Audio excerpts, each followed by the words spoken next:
You do a great job on the really serious stories, and you do a great job also on the stories that are that came from bullshit and have serious undercurrents to them. I mean, tell the folks, I've teased them with some of them, but what are the rest of the topics? Do you want to reveal everything?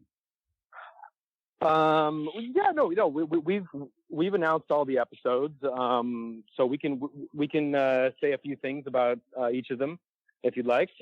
Jason, you want to just go for it? Start with one. Well, what do we got first? We got the New Jack episode.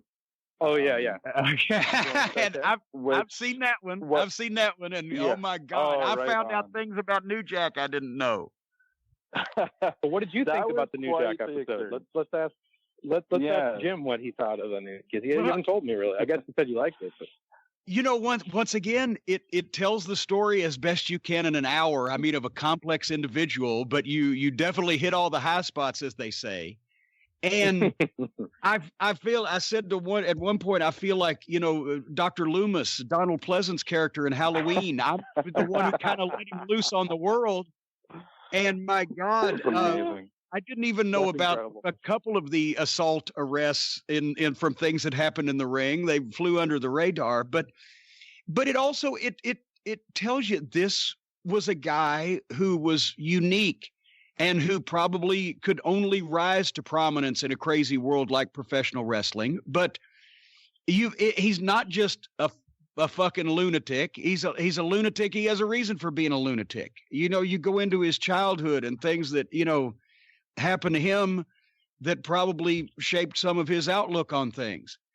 And you see his progression thanks to the B-roll and the stuff that you're able to use, his progression from a young guy in his 20s getting into wrestling and having an incredible promo and just being, willing to be that guy. And 20 years later, there's scars and there's injuries, and he is no longer has to be that guy. He has become that guy.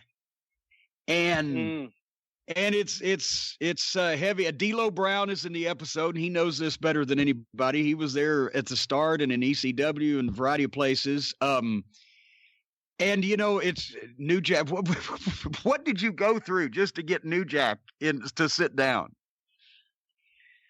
Actually, it was very easy. It was a phone call that I can't remember who gave me his number. Someone gave me his number, and I called him, and I was like, "Hi, Mr. New Jack." No, and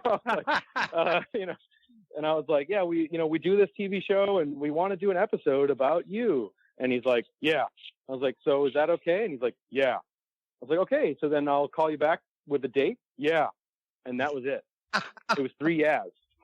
And then we went to, we came all the way out to where he lives, and then, was just like hoping that those 3 yeahs would equal him showing up. And it did. And we actually shot, his interview on in an old movie theater, right in front of these, you can kind of see all these balconies of theater seats, because we thought that would be kind of appropriate. And I don't think he really knew or understood that, this was a TV program, and not a shoot interview or something. But he was, as I'm sure any wrestling fan who's seen a New Jack interview, he was on, and he was very on and very good. And, it was one of the more memorable interviews we did, right, Jason? Oh yeah, absolutely. Usually our schedule is so crazy that it's really hard to find time to just spend time with our subjects and just earn their trust and just get to know them before we talk. And, we try our best to do that. But with New Jack, it was literally, he just walked in, and there was no small talk, and it was just roll the camera and let's go. Zero small talk. Yeah. Yeah.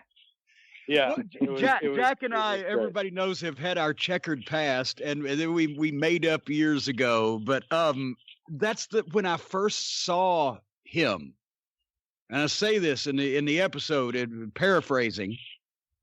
To me, wrestling has always been about, can you make me believe that you are the person you are purported to be? And he had that from the start. and his work was questionable at the start, and nobody's ever worked like New Jack, even when he got experience. It's always been unique, but it didn't matter. He gave off the aura, both verbally and physically in the ring, and poor Riggy Morton, had to suffer the slings and arrows of outrageous fortune with New Jack and Mustafa as green as grass, beating the shit out of him night after night.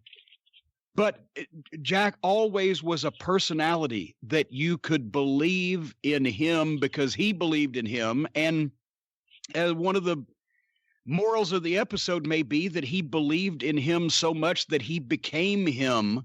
And I've always said there's never should be any discernible difference between a guy's gimmick and a guy in real life. Just turn the volume up. I bet New Jack had to turn it down. Mm-hmm. Definitely. Yeah. And I would just also say, like, our show deals with so many, common themes across the other episodes of, like, here's what happens when, reality and the fiction aspects of wrestling, when those collide, and what happens.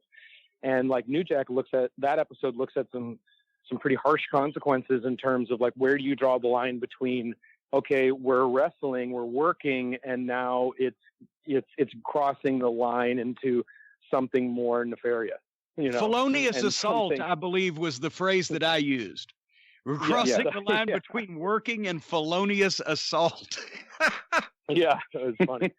And but also it's just, and that was kind of what we wanted to look at. And but one of the eye-opening things for me in that episode was I had never really seen much of New Jack and Smoky Mountain before doing this. And it was just like, wow, like what a cutting edge character for that time, in terms of, like, such a reflection of, like, what's going on in the world at the time, playing off the fears of the audience, and it just being this kind of, like, there is some genius in that, and that was what was really interesting for me. I don't know, and putting the story together. I don't know, Jason, but for you. No, for me, absolutely. sure. It's just like when you see that footage, that Smoky Mountain footage, there's an energy to it that I haven't really quite seen in any other, like, wrestling footage. Like the heat that he gets, and when people are, like, throwing the Confederate flag, like, in his face and screaming at him, and but that at the same time, like, D'Lo Brown talks about it in a very complicated way, is that, like, he's looking to try and get this reaction from a crowd, or even if they're, like, hurling racial slurs at him, that's kind of what he's looking for in a way, which it's very complicated, but you got to hear it from D'Lo himself in our show.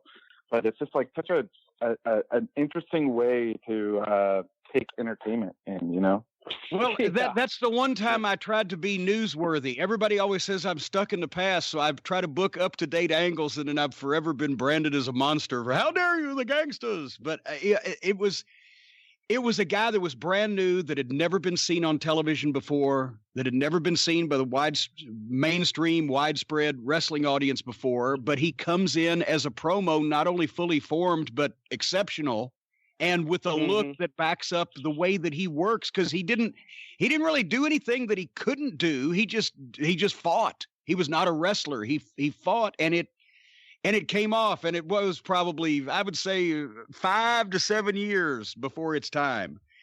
I agree. Yeah, totally.